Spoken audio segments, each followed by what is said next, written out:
Now, Saudi warplanes have bombed the Yemeni port of Hudaydah, leaving at least 2 civilians dead. 4 others also sustained injuries after Saudi fighter jets targeted a residential area of the city. The bombing comes as forces from Saudi Arabia and its allies have been touting advances in their campaign to take control of Yemen's coastline. Humanitarian agencies working in Yemen are deeply worried about the impact of the offensive. The Houthi-controlled port city is the main entry point for food and other essentials to the war-ravaged Arab country.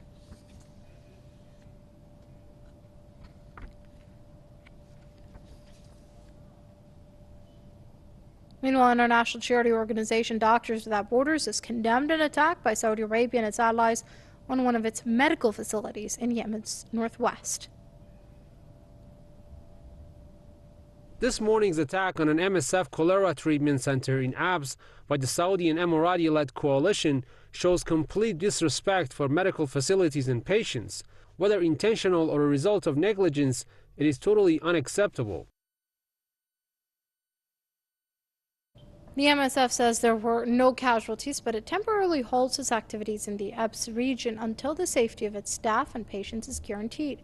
The charity said the warplanes identified the cholera treatment clinic from its roof as the building's coordinates had already been given to the coalition. Days ago, the International Committee of the Red Cross announced it had moved over 70 staff members out of Yemen due to security concerns. The Saudi aggression against its southern neighbor started in March 2015. It has claimed the lives of more than 14,300 people to date.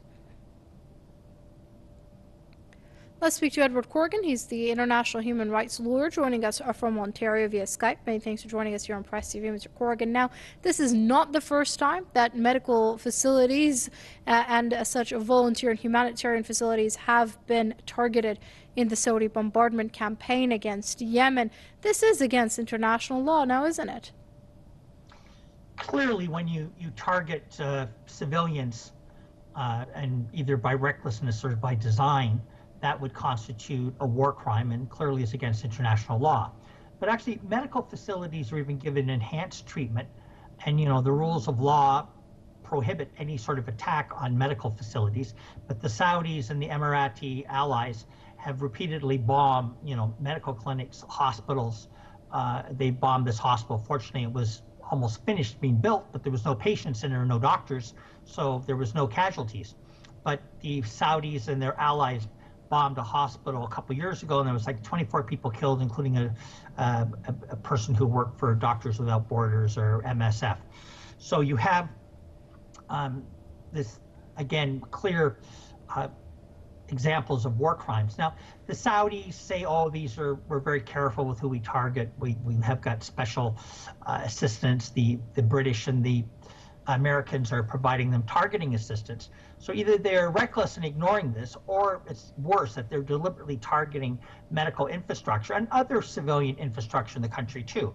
Now, the port at Hudaydah, it supplies 80% of the food for the people in Yemen, and if that falls, then you're going to look at 250,000 people who are trapped in the city immediately at risk, but millions of other people in Yemen who are already on the verge of starvation. And this is recognized as the worst man-made humanitarian crisis that's on the planet today.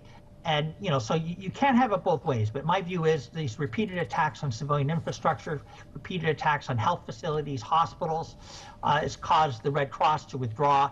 And same thing with Doctors Without Borders now. Okay, let's leave it there for now. That's international human rights lawyer Edward Corrigan joining us via Skype from Ontario.